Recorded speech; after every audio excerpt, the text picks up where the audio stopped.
लोगों को जिसने वेदों का मार्ग दिखलाया, वे भारत माँ का लाल दयानंद कहलाया। आज मैं आप सभी के समक्ष धर्म के मर्म की चर्चा करने जा रहा हूँ। संसार के सभी प्राणी तो केवल सुख चाहते हैं, लेकिन शास्त्रों ताराओं का कहना है कि सुखस्य मूलम धर्मः, अर्थात सुख का मूल धर्म है। जब तक व्यक्ति का जीवन धार्मिक नहीं होता, तब तक उसको सुख प्राप्त हो ही नहीं सकता है। अपने स्वार्थों को त्यागने की प्रेरणा तो केवल धर्म ही दे सकता है। महाभारत युद्ध के उपरांत धर्म के प्रति हीन भावना बढ़ती चली गई। ऐसे समय में महर्षि दयानंद सरस्वती जी ने वैदिक प्रमाणों के साथ धर्म के महत्व को पुनः दर्शाया।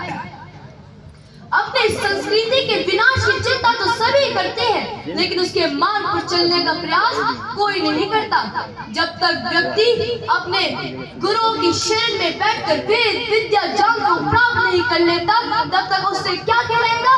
तब तक वह दैत्य, असुर, दानव यह सब कहलाएगा, क्योंकि वह लोग मन वचन से पवित्र नहीं होते।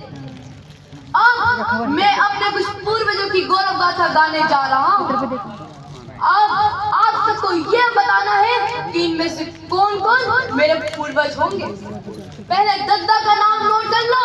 रणवीर चौधरी चेतक वाले, वो राह गए तो दिल्ली राही का खून ठंडा कर दिए और घास की रोटियां खाकर मुगलिया संतुलन को डंडा कर दिए। एक भैया भी थे हमारे, जो राह जंगल जंगल जोगी की सवारी करती रही और सिंहासन पर उनकी खड़ाऊ राज करती रही।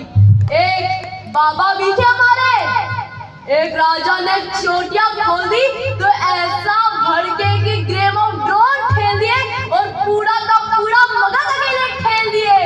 अरे एक दद्दा भी थे हमारे, फूटी आंख से करतब दिखा दिए थे, शब्द भेदी मारकर गोली को गुलैया बना दिए थे। चार बहू थे कि और गिनवाओ, लिखते लिखते सियाही खत्म हो जाएगी, लेकिन अपने बाप और दादा की मचाई हुई तबाही खत्म नहीं हो पाएगी।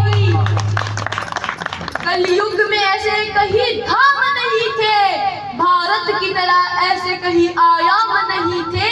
अरे रावण के होंगे यह दोष तो, जो लोग कह रहे हैं कि राम नहीं थे।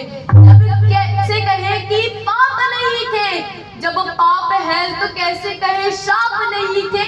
जब ये कहा कि राम नहीं थे, तो यूं लगा जैसे वो कह रहे हो उनके बाप नहीं थे। आखिर मैं अपनी वाणी को विराम करना चाहता हूँ दयानंद जी के ऊपर यह कहकर कि फूल तो बड़े देखे हैं,